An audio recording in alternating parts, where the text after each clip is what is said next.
In this video, I'm going to show you how to bleed the brakes on this Nissan Pathfinder. Just so you know, for this, you'll either need a second person to help you or a kit that allows you to bleed them by yourself. Let's get started. Now, before we actually start bleeding the brakes, it is recommended to disconnect the battery cable on this particular vehicle. We'll disconnect the negative to cut power to the ABS module. You could also unplug the ABS module if you didn't want to lose power to the whole vehicle, but I just find it easier to disconnect the cable. So use a 10mm socket, put it right on this mounting nut here, loosen up the clamp on the cable, and now you should be able to pull this right up and off and set it aside to where it cannot make connection with the negative battery terminal. Now with the hood open, you're going to want to locate your master cylinder reservoir, which is this unit right here. It sits towards the driver's side, and take the cap off. You're going to want to use .3 brake fluid in this brake fluid system, and you want to top it off until the fluid level reaches the max line. In this case, it is almost there, but not quite. It's important to top it off because you want to have plenty in the system for when you bleed it. You don't want any air getting in from up here. So now that we're up to the max line, I'm going to cap this off. Brake fluid is hygroscopic, which means it does absorb the moisture in the air, and the longer you leave the cap off, the more moisture it will absorb and therefore go bad. Now that we have done that, the process for this is to start at the passenger front wheel, so the right front, and then move to the driver's side front, then the passenger's rear, then the driver's side rear. Now, like I said, let's start at the passenger's front caliper. Take the bleeder screw cap off. Hopefully you still have one. If you don't, consider replacing it because it does keep debris out of the bleeder and prevents it from clogging up. I have a piece of clear tubing here. If you have some, that would be great because not only does it prevent fluid from shooting straight out, but you can also see what's coming out, whether it's dirty fluid, clean fluid, or air.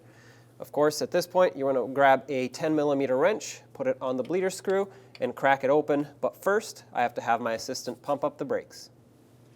Okay, go ahead and pump it up. I'm going to have them pump it up a few times. And then, once they're done pumping, go ahead and hold pressure. Once they're holding pressure, crack this bleeder screw open, and you can see fluid comes out. Now it's not the cleanest, so we're going to cap it back off or close it off. Go ahead and pump up again. We're just going to pump this a few times until the clean fluid that we added in our master cylinder makes its way here. Of course, if you had just replaced this caliper, you will also most likely have some air in it. Go ahead and hold pressure. I'm going to crack this bleeder open. Let the pedal go all the way to the floor. Close it back off. And now let's do this one more time. Go ahead and pump. Okay, now with pressure being held on the brake pedal, open this back up. I see no air, so let's do this one more time. Go ahead and pump. And hold. Open up the bleeder screw. And there we go. We got good fluid, no air. So at this point, I'm going to disconnect this hose. We'll clean off any residue. Of course, if you didn't use a little hose like this, there would be fluid all over the caliper, which you're going to want to clean off. You don't want to confuse the residual for a potential leak. Once you have that cleaned off, just put this cap back on. And like I said, if you don't have one, consider getting one because it does prevent debris from going in there. Now let's move over to the front driver's side. In between calipers, you always want to check the master cylinder, top it off if necessary, make sure it stays full. Now we're over to the front driver's side. We're going to do the same exact procedure. Pop this cap off. And I'm going to use my piece of hose here, slide it over the bleeder. I'm going to have my assistant pump up the brake pedal a few times. Go ahead and pump.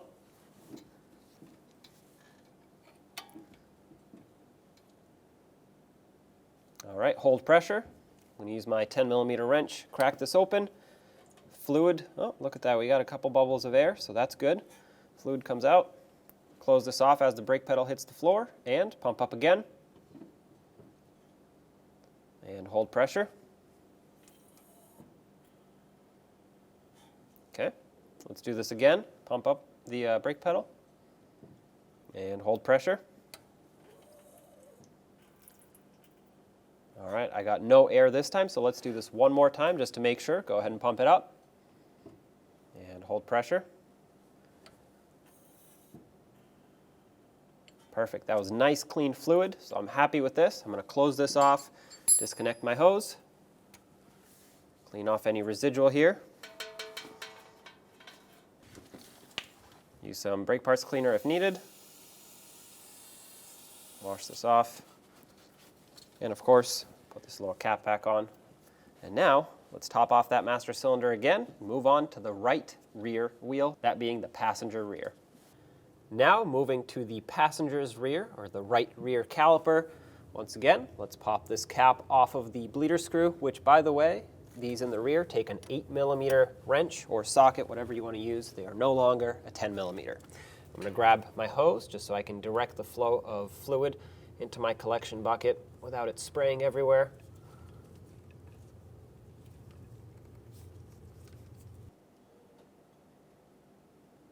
Once I put that on there, I'm going to have my assistant pump up the brake pedal. Go ahead and pump it.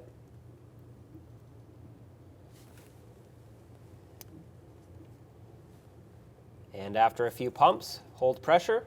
As they hold pressure, I'm going to crack this bleeder screw open. Now this is a new caliper, so we do have some air in the system. The pedal has reached the floor, so I'm going to cap this off. Go ahead and pump again. And hold pressure.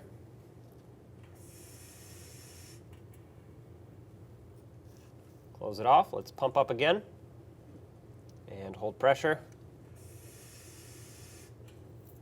I don't see any air coming through here, but let's do this one more time just to make sure. Go ahead and pump it. And hold pressure. All right, that's a nice, clean, steady flow of brake fluid. You can let go of the brake pedal now. I'm going to take this hose off, clean up any mess that may have occurred, and of course, cap it off. Now the last caliper is going to be the driver's side rear or the left rear caliper. All right, we're on to the last caliper, the driver's side rear. Let's pop this cap off.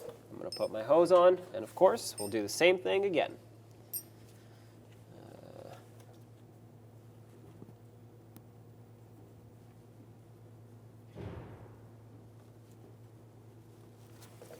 All right, my assistant is pumping up the brake pedal. Once they're done, I'm going to have them hold pressure. I'm going to crack this bleeder screw open. A little bit of air comes through. This is also a new caliper. Once the pedal has reached the floor, go ahead and close it up. Let's pump up again. And hold pressure. Okay, it's getting better. Pump up again. And hold pressure. Okay, let's do this one more time. Pump up the brakes. And hold pressure. I got no air out of it this time. It looks nice and clean. You can let go of the brake pedal. I'm going to pop this hose off. Clean off any residual. Put the cap on. Now don't forget to top off that master cylinder one last time. Make sure the fluid is up to the max line. Put the wheels on and take it for a road test. Now that we're done with our brake bleed, if you disconnected your ABS module, go ahead and reconnect it. In my case, I took the battery terminal off, so I'm going to put it back. When you put it back, keep in mind there may be some sparks. Once you put it on, make sure it's bottomed out completely. Take your 10mm wrench or ratchet wrench and socket and snug it up.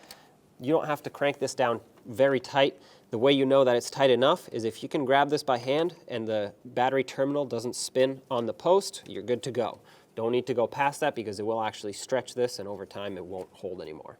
Now let's top off the master cylinder reservoir, take the cap off and pour in .3 brake fluid till it reaches the max line. Once it does, we're going to leave that right there. It's not good to overfill it. You don't want it to overflow for whatever reason. Cap this off, make sure it's sealed up, close the hood, and take it for a road test. When only the best will do, demand TRQ. The only company that lets you view before you do. TRQ is committed to offering the highest quality aftermarket auto parts that are engineered for peace of mind. Thanks for using and viewing with TRQ.